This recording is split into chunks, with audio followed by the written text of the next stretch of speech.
அனைவருக்கும் வணக்கம். டான் டிவியின் காஃபி வித் பிரமுகர் சீசன் 2ல இணைந்திருக்கிறோம். ஸோ நிறைய ஆளுமைகளை, கலைஞர்களை, படைப்பாளிகளை இந்த நிகழ்ச்சியில் நம்ம இனம் கண்டு பேசியிருக்கிறோம். அவர்களுடைய கதைகளை கேட்டிருக்கிறோம். அது மாதிரி இலங்கையில் வளர்ந்து வரும் நடிகை தொடர்ச்சியாக ஒரு 3-4 படங்களை திரையரங்கில் வெளியிட்டு தன்னுடைய அடையாளத்தை நிரூபித்து கொண்டிருக்கிற ஒருத்தர். குறிப்பாக சொல்லணும்னா இதுவே ஆரம்பம், அதே மாதிரி ஜெசிகா, அதே போல் இன்னும் நிறைய படங்களில் தொடர்ச்சியாக நடிச்சுட்டே வந்துட்டு இருக்கிறாங்க. குறுந்திர படங்கள், முழுநிலை திரைப்படங்கள், இப்படி பல படங்கள் நடிச்சிட்டு இருக்கிற வர்ஷா ராஜேந்திரன் அவங்க தான் வந்திருக்காங்க. வணக்கம், எப்படி இருக்கீங்க? வணக்கம், ரொம்ப நல்லா இருக்கிறேன். லைஃப்லாம் எப்படி போயிட்டு இருக்கு? ரொம்ப சூப்பரா போகுது. தொடர்ச்சியாக திரையரங்களில் உங்களுடைய முகங்களை காணக்கூடிய ஸோ அந்த அனுபவம் எப்படி இருக்கு? அனுபவம்னு சொன்னால் உண்மையில அது வந்து ரொம்ப ஹாப்பி. சிலர் வந்துட்டு நிறைய படங்கள் நடிச்சுமே தியேட்டர் வரல, ரிலீஸ் ஆகலை அப்படின்ற ஒரு கவலை இருக்கும். எனக்கும் அது இருந்துச்சு. பட் இப்போ ஒரு 2 இயர்ஸ்க்கு பிறகு இதுவே ஆரம்பம் வந்துச்சு. அடுத்த ஒரு 1 இயர்ல செய்த படம் தான் ஜெசிகா. அதுவும் இப்போ தியேட்டரில் வந்துருச்சு. அது வந்து ரொம்பவே ஒரு பிடிச்சதுன்னு சொல்லலாம். இன்னொன்று நிறைய அனுபவம், அந்த 2 படத்துலையுமே நிறைய அனுபவம் இருக்கு. ஆமாம், அதே மாதிரி கிரே படத்துலையும் இப்போ ஜாயின் ஆகிட்டு இருக்கேன். அதுலேயும் ஒரு நல்ல ஸ்கோப் உள்ள ஒரு கேரக்டர். பொதுவாக வந்து ஒரு கேமராவில் வந்து நடிக்கிறோம் அப்படின்னு சொன்னால கேமராவுக்கு முன்னுக்கு வரும்போது குறிப்பாக இன்றைக்கு சோஷியல் மீடியாவில் இன்ஃப்ளூயன்சராக இருக்கலாம், இல்லைன்னு சொன்னால் நிறைய பேர் வந்து ஃபோன் கேமராவுக்கு பண்ணிடலாம், வீட்டில் வச்சு பண்ணலாம். ஆனால் ஒரு 10-20 பேர் நிற்கும் போது நடிக்கிற கஷ்டம். இதில் உங்களுக்கு ப்ளஸ் அண்ட் மைனஸ் என்ன அப்படின்னு பார்த்தீங்கன்னா, உங்களுடைய கணவர் ஒரு கேமராமேன். ஸோ அவர்கிட்ட வந்து கூடுதலாக வந்து வீட்டில் ஒருத்தர் அப்படி இருந்தால் ஒரு வேலையில சரியா நம்ம பண்ணாலும் அதுல வந்து இல்லை இதெல்லாம் கண்டுபிடிக்க இருக்கும். ஸோ உங்களுக்கு 2 ரிஸ்க் இருக்கு. அவரு வந்து சரியா இருக்குன்னு சொல்லணும், அதே மாதிரி நடிக்கிறதுக்கு கேமராவுக்கு முன்னுக்கு பல பேருக்கு முன்னுக்கு நடிக்கும். ஸோ எப்படி இருக்கு இந்த அனுபவம்? அது வந்து ரொம்ப ரிஸ்கான ஒரு விஷயம். என்னன்னு சொன்னா, முள்வெளி படம் வந்து அவர் தான் சினிமாட்டோகிராஃபர், நான் அதுல லீடிங் ரோல் பண்ணேன். அப்போ எனக்கு அவர் முன்னுக்கு நடிக்கிறதுக்கு இப்போ ஒரு பயம். எவ்வளோ வீட்டுல நாங்க பேசினாலுமே கூட இப்போ அவருக்கு பயம். நான் சொன்னேன், எதுவாக இருந்தாலும் எனக்கு நீங்க கொஞ்சம் சொல்லுங்க அப்படின்னு நான் அடிக்கடி சொல்லுவேன். பட் அவர் சொன்னாரு, ஸ்பாட்டுக்கு போயிட்டா நான் டிஓபி, நீங்க ஆக்ட்ரஸ். அப்பதான் இன்னும் பயம் கூட. அப்போ அது பயம் தான் அப்படின்னு சொல்லிட்டாரு. ஸோ நான் வந்து ஓகே அப்படின்னு சொல்லிட்டு சிலதை நடிச்சு முடிச்சுட்டு முள்வெளியில வந்து வீட்டுல வந்து நான் கேட்டேன், எப்படி என்ன மாதிரி அப்படின்னு. அப்ப சொன்னாரு, இல்ல நீங்க இன்னும் ஆக்டிங் இம்ப்ரூவ் பண்ணணும், கொஞ்சம் பாருங்க, படங்கள் பாருங்க, கொஞ்சம் கண்ணாடி முன்னுக்கு நின்று பேசுங்க அப்படின்லாம் வந்து நிறைய சொன்னாரு. ஆனா இன்ன வரைக்குமே இப்ப இதுவே ஆரம்பமும் வந்துச்சு, ஜெசிகாவும் வந்துச்சு. பட் அவரு திருப்தியா ஓகே அப்படின்னு இன்னும் சொல்லவே இல்லை. எப்படா சொல்லுவாரு அப்படின்னு சொல்லி நானும் இருக்கிறேன். ஆனா இப்ப நான் 2 படம் செஞ்சு 2 படத்துலயும் அவர் தான் டிஓபி. இன்னும் இல்ல பரவாயில்ல, அது நானும் ஒரு லேர்னிங். அவர் ஓகே அப்படின்னு சொல்லிட்டா, ஓ நம்ம நல்லா செய்யறோம் அப்படின்னு சொல்லி எனக்கு ஒரு கான்பிடன்ட் வந்துரும். தெரியாது என்னன்னு சொன்னா, ஓகே நல்லா இருக்குன்னு சொல்லிட்டா ஓகே கொஞ்சம் பெருமை வந்துரும் அப்படின்றதால அவர் ஒவ்வொரு விஷயங்களும் சொன்னாரு. ஒவ்வொரு படத்துல இந்த ஸ்டெப்ல நீங்க வந்து இந்த இடத்துல நீங்க இப்படி பண்ணிருக்கலாம், இந்த மாதிரி டயலாக் யூஸ் பண்ணிருக்கலாம் அப்படின்னு சொன்னாரு. அப்புறம் சிலது வந்து அப்புறம் நான் சொன்னேன், இல்ல டைரக்டர் சொல்ற மாதிரி சில இடம் இல்ல, நீங்க கேமரா அப்படின்னு ஆன் பண்ணிட்டா நீங்க குடுக்கறத மட்டும் பேசாதீங்க, டயலாக்ஸ் நீங்க எக்ஸ்ட்ரா பண்ணுங்க, உங்களோட திறமைகளை வெளியில கொண்டு வாங்க அப்படின்னு தான் அவர் சொல்லுவாரு. சூப்பர். அதே மாதிரி இப்ப இன்றைக்கு வந்து நம்ம ஃபீல்டுக்குள்ள வந்து பயணம் செய்யறது அப்படின்னு சொன்னா, முதலாவது படம் பண்ணதுக்கும் இன்றைக்கு நீங்க தொடர்ச்சியா பண்ணிட்டு இருக்கிற அந்த வேறுபாடு, அந்த எக்ஸ்பீரியன்ஸ் எப்படி இருக்கு? முதல் படம் அப்படின்னா வந்து நான் ஒரு யோகினி அப்படின்ற ஒரு சின்ன மூவிக்கு தான் போனேன். அது வந்து ஒரு சின்ன ஒரு ஷார்ட் ஃபிலிம், சின்ன ஒரு சீனுக்கு தான் அப்படிதான் இருந்தேன். அதுவும் எடிட்டிங்ல பாதி போயிட்டு வந்ததும் இப்படி டக்குன்னு வந்துட்டு போன மாதிரி இருந்துச்சு. பட் அப்போ வந்து உண்மையா எப்படி ஆக்ட் பண்ணணும்னு சரியா, கேமராவுக்கு எப்படி நாங்க ஃபேஸ் பண்ணணும்னு தெரியாது. அப்போ அவங்க சொல்றத நான் செஞ்சேன். பட் அதுக்கு பிறகு இப்போ ஒரு 4 படம் நான் செஞ்சுட்டு வரேன் கண்டினியூவா. இப்போ இருக்கிறதுக்கும் அப்போ இருக்கிறதுக்கும் நிறைய வித்தியாசம். அப்போ நாங்கள் எதுவுமே தெரியாமல் வந்திருந்தாலுமே சொல்றது செய்வோம். இப்போ வந்து ஹார்ட் ஒர்க் பண்ணுறோம்.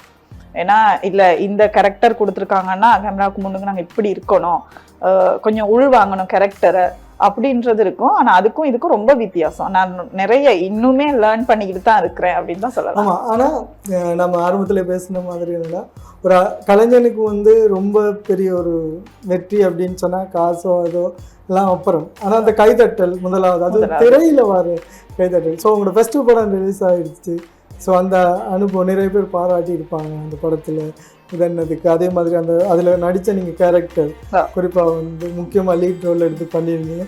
அதுவும் அந்த படத்தில் ட்விஸ்ட்டு மாதிரி ஓகே அடா இது இவ்வளோத்தையும் பண்ணது நீதானா அப்படின்ற மாதிரி இருந்துச்சு. ஸோ அது எப்படி இருந்துச்சு? உண்மையிலேயே தியேட்டர் ரிலீஸ் ஆகின பிறகு ஃபர்ஸ்ட் நான் போயிருந்தேன் ப்ரீமியருக்கு. அப்போ வந்து நிறைய பேர் வந்து எனக்கு விஷ் பண்ணினாங்க, நிறைய பேர் வந்து இன்னும் கொஞ்சம் நீங்க ட்ரை பண்ணியிருக்கலாம்னு சொல்லியிருந்தாங்க. அதை நான் ஓகே பண்ணிக்கிறேன் ஏன்னு சொன்னா அது வந்து ஒரு 1.5 இயர்ஸ்க்கு முதல்ல எடுத்த படம். அப்போ வந்து அதுதான் செகண்ட் ஃபிலிம். அவ்வளோ ஃப்ரீ க்ரூ அப்படின்னு சொன்னா இப்போ முள்வெளி கூட வந்துட்டு நான் போற நேரம் ஒரு 2-3 பேரோட இருந்தோம். இதுவே ஆரம்பம் வந்து ஒரு ஃபுல் செட்டே இருந்தாங்க, நிறைய கேமராமேன்ஸ் வந்து க்ரூ வந்திருந்தாங்க, ஆர்டிஸ்ட். அப்போ அவங்க முன்னுக்கு நடிக்கும்போது அப்படி இருந்துச்சு. ஆனால் தியேட்டர்ல வந்து அது ரிலீஸ் ஆனோம்னா ஒவ்வொரு சீன் பார்க்கும்போதும் இல்ல நான் இன்னும் கொஞ்சம் பண்ணிருக்கலாம், இந்த இடத்தை நான் இப்படி மாத்திக்கலாம். ஒரு கலைஞனுக்கு இருக்கிற முக்கியமான பிரச்சனை அதுதான், திருப்தின்றது உண்மையா கொஞ்சம் கஷ்டம். சிலர் வந்து ஏன் முன்னாடி இன்னும் சொல்லல, பிற வெளியில சொன்னதான் நான் கேள்விப்பட்டேன். குறைகள் நிறைகள் ரெண்டுமே வந்துருச்சு. நான் அது இருக்கத்தான் வேணும் என்ன சொன்னா நாங்க அப்பதான் எங்களை இன்னும் இம்ப்ரூவ் பண்ணிக்கலாம். இப்ப உங்களோட ஹஸ்பண்ட் பார்த்தா கூட சொல்லுவாரு, இவ்வளவு பேசுறாங்க பேக்ரவுண்ட் மாத்த மாட்டேங்கிறாங்க அப்படின்னு. ஸோ அது ஒரு பக்கத்தில் இருக்குது. அடுத்ததாக வந்து சமீபத்தில் ரிலீஸ் ஆகிருச்சு ஜெசிகா படம். ஸோ இதுக்குள்ளே எப்படி போனீங்க? ஜெசிகா வந்து இதுக்கு முதல்ல நான் ஜிஎம்ஆர் அமரன் டிரெக்ஷனில் நான் அவரை என்னை கூப்பிட்டு நான் போயிருந்தேன். அப்போ ஒர்க் பண்ணிட்டு இருக்கும்போது அதுக்கு பிறகு இப்போ ரீசெண்டாக எனக்கு ஜெசிகாவுக்கு கால் பண்ணி பேசியிருந்தார், இப்படி ஜெசிகா மூவி பண்ண போகிறோம், ஒன்னதான் நான் செலக்ட் பண்ணியிருக்கிறேன், ஓகேவாமா அப்படின்னு கேட்டார். நான் சொன்னேன் ஓகே அப்படின்னு சொல்லிட்டு. என்ன சொன்னால் அந்த செட் வந்து எனக்கு பழக்கப்பட்ட செட், எல்லாருமே தெரிஞ்சவங்க, அமரண்ணா இருக்கட்டும், டிஓபியா இருக்கட்டும், இருக்கிற ஆர்டிஸ்ட் ஒரு நிறைய பேர் இருக்குல்ல, ஒரு 5-6 பேர் தான் இருந்தோம். அந்த சர்க்கிள் வந்து எனக்கு ஓகே வந்துச்சு, கம்ஃபர்டபுளாகவும் இருந்துச்சு. அந்த மூவி உண்மையாகவே எல்லாத்தையும் விட ஒரு நிறைய வித்தியாசத்தை நான் அதில் கொண்டு வந்தேன் அப்படின்னு தான் சொல்லணும். அண்ட் ஆக்டிங் சைட்ல இருக்கட்டும் நிறைய ஒரு மாற்றம் இருக்கு அந்த படத்துல. அந்த படம் வந்து இப்ப நீங்க நடிச்சிட்டு இருந்த ஜேனர்ல இருந்து கொஞ்சம் வித்தியாசமா குறிப்பா வந்து அதுல டிஓபியும் வந்து ஹஸ்பண்ட் தான் பண்ணியிருந்தாரு. அதே மாதிரி இந்த கதை நம்ம நார்மலா பண்றதுக்கும் ஹாரர் ஃபிலிம் பண்றதுக்கும் வித்தியாசம் இருக்கு. அதுல நடிக்கிறது வந்து இன்னும் ரொம்ப பயங்கரமா இருக்கும். ஸோ அந்த அனுபவம் ஓகே, கதை சொன்ன உடனே ஓகே இது நான் பண்றதுக்கு ஓகேவா இருக்கும் அப்படின்னு எப்போ முடிவு பண்ணுவீங்க? கதை சொன்ன பிறகு அவர் என்ன சொன்னார், அவங்களை மீட் பண்ணி தான் சொல்லணும்னு சொன்னாரு. பட் மீட் பண்ணி பேசுறதுக்கான வாய்ப்பு கிடைக்கல. அப்போ கால்லே சொன்னார் இப்படி ஹாரர் மூவி தான் அப்படின்னு சொல்லிட்டு. அப்போ நான் யோசிச்சேன், நமக்கு எல்லாமே வந்து வேற மாதிரி மூவி தான் வரும், ஹாரர் மூவியா அப்படின்னு யோசிச்சுட்டு, இல்லை நம்மளாலையும் பண்ணலாம், ஆர்டிஸ்ட் அப்படின்னா ஒரு கதாபாத்திரத்தை கொடுத்தா அதை எதையுமே நடிக்கக்கூடியவங்க தான். அப்போ நான் யோசிச்சுட்டு ஓகே அப்படின்னு சொல்லிட்டு தான் போனேன். போயிட்டு பார்த்துட்டு சில இடங்களில் கொஞ்சம் ஏன்னா night full night 1 day night ஃபுல்லாக ஷூட் நடந்துச்சு. சில இடங்களில் கொஞ்சம் பயங்கரமாகவும் இருந்துச்சு. பட் நான் எனக்குள்ளேயே ஒரு கான்ஃபிடென்ஸை வர வச்சுட்டு நம்மளாலையும் பண்ணலாம் அப்படின்னு சொல்லி ஒரு பண்ணின படம் தான் ஜெசிகா. இருந்தாலும் இப்போ தொடர்ச்சியாக ப்ரொஜெக்ட் பண்ணினாலும் நமக்குன்னு ஒரு கோல் இருக்கும், ஓகே இது பண்ணணும் அப்படின்றது. இல்லைன்னா இந்த மாதிரி ஒரு ஆர்டிஸ்ட்டை வந்து நம்ம மைண்டில் வச்சுருப்போம், ஓகே இவங்க பண்ணின இந்த கேரக்டரை விட பெட்டராக நாங்கள் பண்ணணும், இல்லைன்னா நமக்கு இன்ஸ்பயராக யாரையாச்சும் எடுக்கும். ஸோ அந்த மாதிரி யாராச்சும் இருக்கா? அப்படி பெருசா அப்படி எனக்கு யாரும் இல்லை. எனக்கு பிடிச்ச ஒரு கேரக்டர் அப்படின்னா நயன்தாரா தான் எனக்கு ரொம்ப பிடிக்கும். அப்போ இவங்கள மாதிரி வரணும் அப்படின்னு ஆசையை விட எனக்கு கொடுக்குற கேரக்டரை நான் நல்லா பண்ணணும் அப்படின்ற ஒரு ஆசை மட்டும்தான் எனக்கு இருக்கு. ஓகே, அதே போல் வந்து நம்ம தொடர்ச்சியாக நடிச்சுட்டே இருந்தாலும் இந்த ஒரு கட்டம் இல்லை இந்த ஒரு கேரக்டரை நான் எடுத்து பண்ணணும், இல்லைன்னா இப்படி ஒரு படத்தில் நான் நடிக்கணும் அப்படின்னு ஏதாச்சும் ஆசை இருக்கு? எனக்கு வந்து ரொம்பவே பிடிச்சது வந்து இந்த போல்டான கேரக்டர் ப்ளே பண்ணுறது தான் பிடிக்கும். சட்லா சிம்பிள் அந்த லவ் மூவிஸ் அப்படியும் விட போல்டா ஒரு படத்தில் ஒரு கேரக்டர் கொடுத்தா அதை போல்டா ஹேண்டில் பண்ணணும். ஒரு பெண் அப்படின்னா அவங்களால இது முடியும் அப்படின்ற அந்த போல்டான கேரக்டரை மட்டும் தான் நான் சூஸ் பண்ணுறது. எனக்கு அதுதான் பிடிச்சது. அதே மாதிரி ஓகே, குறிப்பாக இப்போ ஸ்ரீலங்காவில் தொடர்ச்சியாக வந்து நிறைய படங்கள் வெளிவந்துட்டு அதுலேயும் வந்து திரையரங்குகளில் வெளியாகிறது அப்படின்றது தொடர்ச்சியாக நம்ம பார்த்துட்டு இருக்கோம். மாசத்துல ஒன்று சரி இப்போ தொடர்ச்சியாக வந்துட்டு இருக்கு. அதில் இந்த வருஷத்துல உங்களோட படம் இப்போ இது 2வது படம் ரிலீஸ் ஆகிருக்கு அப்படின்னு நினைக்கிறேன். ஸோ இந்த வளர்ச்சி, ஸோ நடிகைகளாக குறிப்பாக என்னென்னா இந்த ஃபீல்டுக்கு வரதுக்கு நிறைய பேர் தயங்குவாங்க. ஸோ உங்களுக்கு தெரியும் இந்த சினிமா ஃபீல்டு குறிப்பாக இலங்கையில் இருக்கிற இந்த ஃபீல்டு எப்படி இருக்குன்னு. ஸோ நீங்கள் இந்த ஃபீல்டில் நடிக்கும்போது உங்களோட கணவராக இருக்கலாம், அதே மாதிரி வீட்டில் இருக்கவங்களாம் ஸோ எப்படி சப்போர்ட் பண்ணுறாங்க? நான் மேரி பண்ணுறதுக்கு முதல்ல இந்த ஃபீல்டுக்குள்ளே வந்துட்டேன். அப்போ கிளம்புக்கு வந்ததுலேருந்து நான் ஒரு படத்துக்கு போகிறேன் அப்படின்னு சொன்னோன்னா அம்மா தான் வந்து வேணாம் இது சரி வராது உங்களுக்கு, நீங்கள் உங்களோட ஒர்க்கை பாருங்கள் அப்படின்னு சொல்லிட்டாங்க. அப்போ எனக்கு இல்லை ஏதாவது ஒன்று செய்யணும் அப்படின்னு சொல்லுன்னா நான் அப்பா தம்பிக்கிட்ட பேசும்போது அவங்க 2 பேரும் ஓகே பண்ணிட்டாங்க. எனக்கு ஃபுல் சப்போர்ட்டாக இருந்தது வீட்டில் தம்பி தான். இல்லைக்கா நீங்கள் பண்ணுங்க உங்களால் ஏழும் அப்படின்றது. அதை தாண்டி மேரி பண்ண பிறகு இப்போ வந்து எனக்கு ஃபுல் சப்போர்ட் என் ஹஸ்பண்ட் தான். என்ன சொன்னால் எந்த இடத்துக்கும் ஷூட்னா கொஞ்சம் கேட்டு தெரிஞ்சு போங்க அப்படின்னு சொல்கிறத தாண்டி இம்ப்ரூவ் பண்ணுங்கள், இந்த கேரக்டர் இது எப்படி செய்யலாம் கேட்டு ஸ்கிரிப்டை வாங்கி படிங்க, ஃபுல்லாக படிங்க அப்படின்னு சொல்லிட்டு கூட இருந்து எல்லா விஷயத்துலையும் ஹெல்ப் பண்ணுறது ஹஸ்பண்ட் தான். ஆனால் வந்து மேரி பண்ண பிறகும் எனக்கு இந்த துறையில் இருக்கக்கூடிய சான்ஸ் கிடைச்சது நான் உண்மையிலே லக்குன்னு தான் சொல்லணும். ஏன்னு சொன்னால் மேரி பண்ண பிறகு கூடுதலாக இந்த மீடியா ஃபீல்டில் வர்றது ஆக்ட் பண்ணுறதுங்கிறது ரொம்ப கஷ்டம், ஃபேமிலி அப்படின்னு பார்க்குறது இருக்கும். ஆனால் ஹஸ்பண்ட் இவ்வளோ பேக் பின்னுக்கு நமக்கு நிற்கும் போது அதில் நமக்கு சாதிச்சு முன்னுக்கு வர்றதுங்கிறது ரொம்பவே ஹாப்பி. அதோட அவர் எனக்கு டிஓபி பண்ணி செகண்ட் ஃபில்ம் என்னையும் தியேட்டரில் வர்றது அதுவுமே ஒரு பெரிய ஹாப்பி தான் எனக்கு. நிச்சயமா.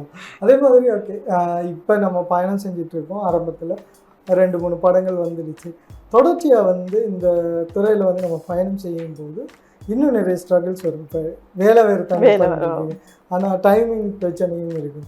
அதே மாதிரி சில இடத்துல வந்து சில கதைகளை வந்து நல்லா பழகின ஒருத்தன் கதை சொல்லியிருப்பாங்க, அந்த கதை பிடிக்காமலே இருக்கும். என்னடா பண்ணுறது இப்படியான சிக்கல் இருக்குது. ஸோ இதை எப்படி ஹேண்டில் பண்ணுறீங்க? நான் இப்போ ஒர்க்கும் பண்ணிட்டு இருக்கனால மூவிஸும் இருக்கிறனால ஒர்க் நான் போயிட்டு இருக்கேன். இப்போ மூவிஸ் ஏதாவது வந்தாலும் நான் கதையை கேட்டுட்டு எனக்கு அது ஓகே அப்படின்னு சொன்னால் நான் என்ன செய்யறது, ஒர்க் இடத்துல லீவ் ஆஃப் கேட்டுட்டு இப்படி எனக்கு ஒரு சான்ஸ். இப்போ அவங்களுக்கு தெரியும் நான் இதுக்குள்ளே இருக்கிறேன், நான் அடிக்கடி லீவ் கேட்பேன் அப்படின்னு சொல்லிட்டு ஆனால் சில கதைகள் சொல்லும்போது சிலது வந்து செய்ய இல்லாமல் இருக்கும். ஆனால் ஃப்ரெண்ட்ஷிப் தன்மையில் செஞ்சு கொடுக்கணும்னு தோணும். அப்போ நான் வந்து எதாக இருந்தாலுமே ஏன் சொன்னால் இப்போ 2 மூவிஸ் தியேட்டர் வந்துருச்சு, லீடிங் ரோலும் பண்ணியிருக்கோம். சின்ன கேரக்டர் வாங்கி பண்ணினாலுமே கூட நல்ல கேரக்டராக இருந்தால் நான் பண்ணி கொடுப்பேன். ஆனால் சிலர் வந்து இப்போ நான் ரீசெண்டாக ஒரு ஷூட்டுக்கு போன பிறகும் சொன்னாங்க, நீங்கள் இந்த மாதிரி கேரக்டர் போயிட்டு செய்ய வேணாம் அப்படின்னு சொல்லியிருந்தாங்க. பட் ஆனால் அது கேரக்டர் நல்லா இருந்துச்சு. படம் வெளியில் வரும்போது இவங்க அதை நல்லா ப்ளே பண்ணியிருக்காங்க அப்படின்னு சொல்லுவாங்க. ஆனால் வந்து நல்ல கேரக்டர் கேட்டு என்ன மாதிரின்னு ஸ்கிரிப்ட் படிச்சுட்டு தான் இப்போ நான் ஓகே பண்ணுறது. அதே மாதிரி இந்த இண்டஸ்ட்ரி உங்களுக்கு எந்த விஷயத்தெல்லாம் கற்றுக் கொடுத்துருக்கு? இண்டஸ்ட்ரி வந்து நிறையவே கற்றுக் கொடுத்துருக்குச்சு. ஏன்னு சொன்னால் 2021 நான் இந்த ஃபீல்டில் இருக்கிறேன். அப்போ இருந்ததுக்கும் இப்போ இருந்ததுக்கும் ரொம்பவே வித்தியாசம். ஆரம்பத்தில் ஒன்று கற்றுக் கொடுத்துச்சுன்னு சொன்னால் ஒரு ஷார்ட் மூவி, இந்த யோகினி மூவி முடிச்ச பிறகு எனக்கு ஒரு பேக் ஐடி வந்துருச்சு. அதில் எனக்கு நிறையவே கற்றுக் கொடுத்துருச்சு. நான் யோசிச்சுட்டேன் ஏன் நம்ம இந்த ஃபீல்டுக்கு வந்தோம், இப்படியெல்லாம் வந்துருச்சு அப்படின்னு சொல்லிட்டு. அதுக்கு பிறகு வந்து எந்த பேர் அடிப்படுறது, நிறைய விஷயங்கள்ல அட்வர்டைஸ்மெண்ட், ஷூட், மூவி அப்படி வரும்போது இப்போ ஓகே, இப்போ நல்லபடியா எல்லாமே நடந்துட்டு ஆரம்பத்துல வளர ஓகே. இலங்கையில தான் குறிப்பா வந்து எல்லாருடைய ஆசையும் வந்திருக்கு தென்னிந்தியாவில் நடிக்கணும், அதே மாதிரி இல்லைன்னா குறிப்பா இந்திய பிலிம்ல நடிக்கணும் அப்படின்னு. உங்களுக்கு என்ன மாதிரி ஆசை? இந்தியாவில் நடிக்கிறதா இல்லை ஹாலிவுட், அதுக்கு மேலே நீங்கள் இப்போ ஒரு ஐடியா? இல்லைன்னா ஸ்டார்டிங்ல நினைச்சேன் நம்ம இங்கே எதையாவது ஒரு படம் 2 படத்தை செஞ்சுட்டு இந்தியா போயிட்டு இந்தியாவில் நடிச்சிடணும் அப்படின்னு ஆசை இருந்துச்சு. ஆனால் இப்போ தோணுது நம்மட சினிமா இங்கே நிறையவே இப்போ ஸ்டார்டிங்கில் நம்மளோட மூவிஸ் ரிலீஸ் ஆகுறது குறைவு. ஆனால் இப்போ அப்படி இல்லை, மந்த்லி எப்படியாவது ஒரு தமிழ் படம் நம்மளோட ரிலீஸ் ஆகுது, ஷார்ட் ஃபிலிமாக இருக்கட்டும் எல்லாமே.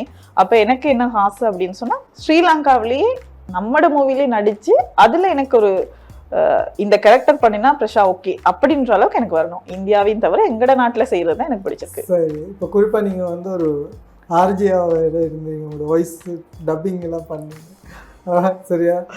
குறிப்பாக ரேடியோவில் வந்து கேட்குற வாய்ஸ் மாதிரி தான் ஆரம்பத்தில் நான் பேசும்போது நினச்சேன் ஒரு ஆர்ஜே தான் பேசுகிறாங்க அப்படின்னு சொல்லி ஸ்டார்டில் இந்த யோகினி பட டைமில் பேசின போது.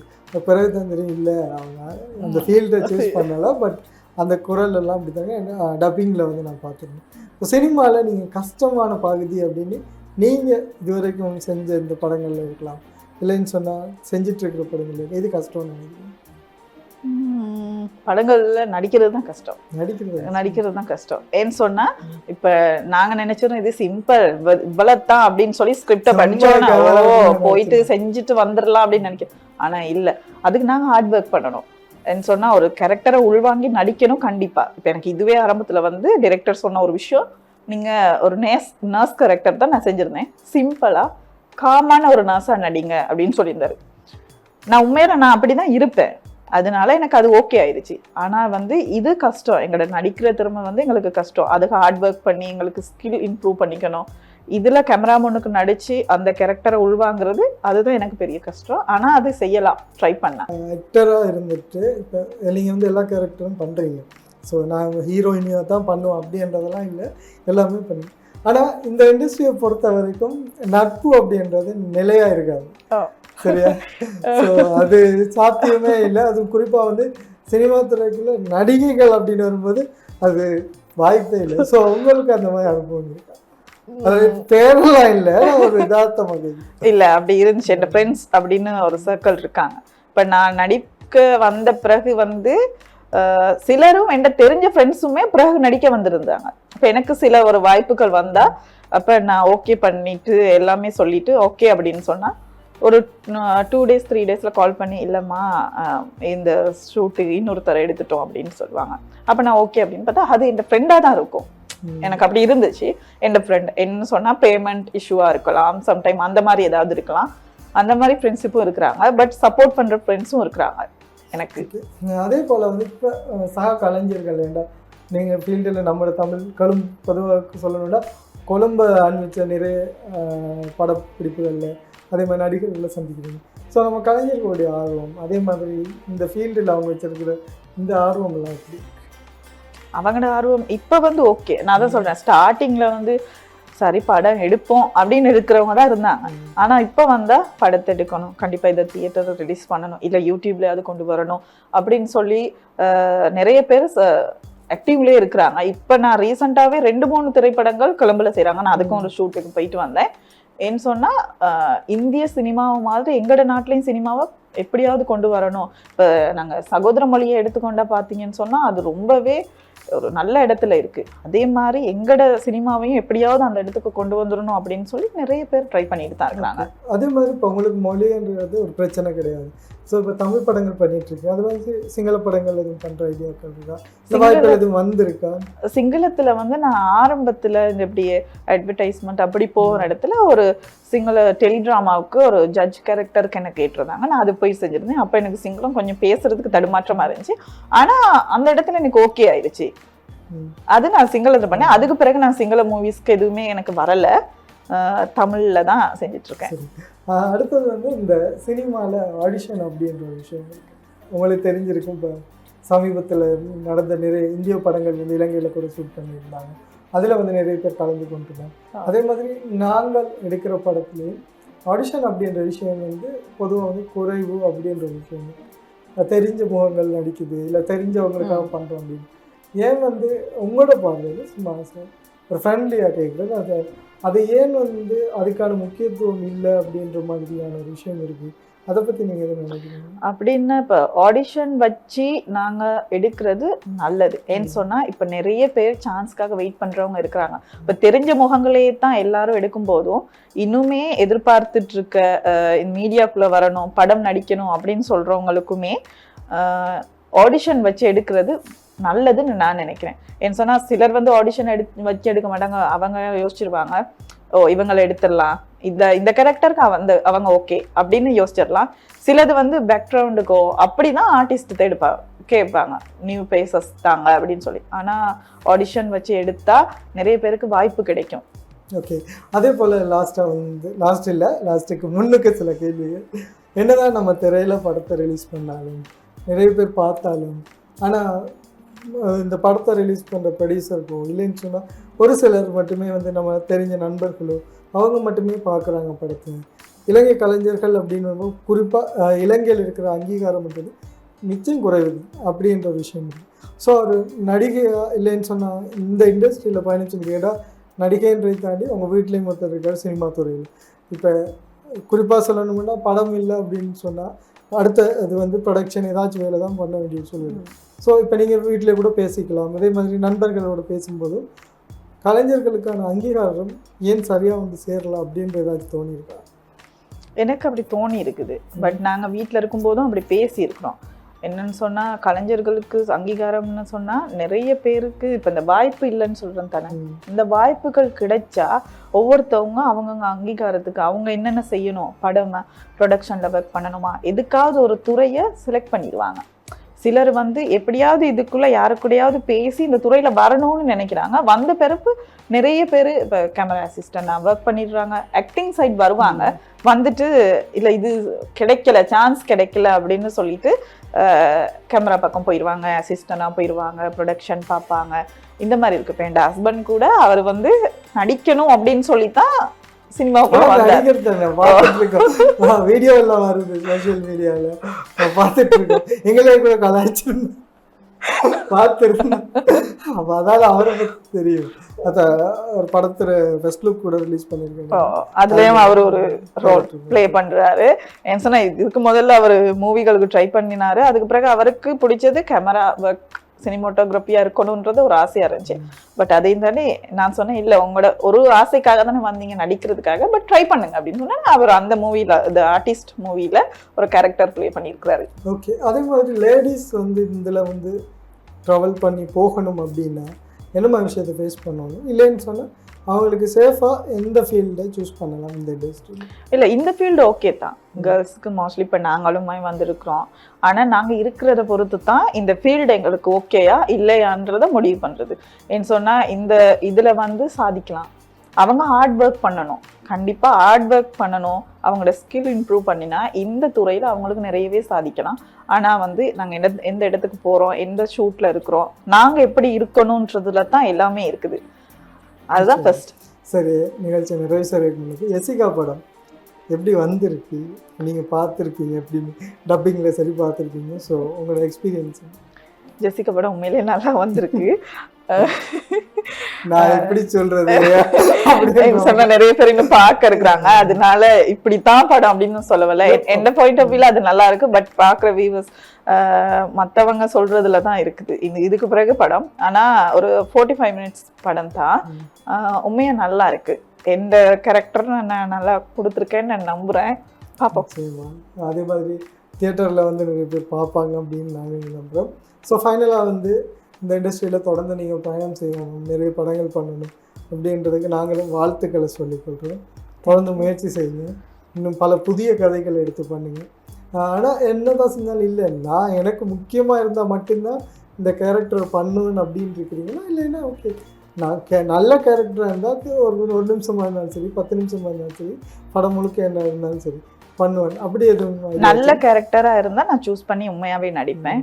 10 நிமிஷமாகவே இருந்தாலுமே அது எனக்கு ஸ்கோப் உள்ளதாக இருக்கணும். சும்மா நாங்கள் வந்தோன்னே பேச காட்டிட்டு போகிற மாதிரி இருக்காமல் நல்ல கேரக்டர் நான் சூஸ் பண்ணி நடிப்பேன். நான் அதுதான் நடிப்பேன், இது நான் நடிக்கிறேன். ஏன்னா நடிக்கிறதுக்குன்னு நாங்கள் வந்த பிறகு எங்களுக்கு ஸ்கிரிப்ட் ஓகேயா இருந்தால், எங்களால் அது செய்ய இயலும்னு எனக்கு நம்பிக்கை இருந்தால் நான் ஓகே பண்ணுறேன். நிச்சயமாக ரொம்ப நன்றி. உங்களுக்கு நேரத்தை செலவு பண்ணி இவ்வளோ நேரம் வந்து உங்களுடைய இந்த படத்தை பற்றியும் அதே நேரத்தில் இந்த ஃபீல்டு சம்மந்தமாக சொன்னதுக்கு நம்ம இப்போயோ வந்து இந்த இன்டர்வியூ செஞ்சுருக்க காலம் நடந்து வந்திருக்கு.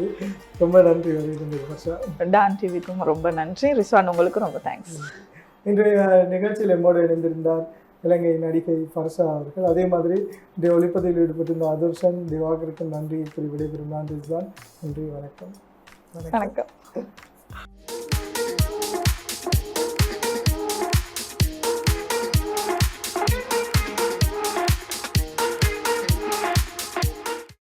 Thank you.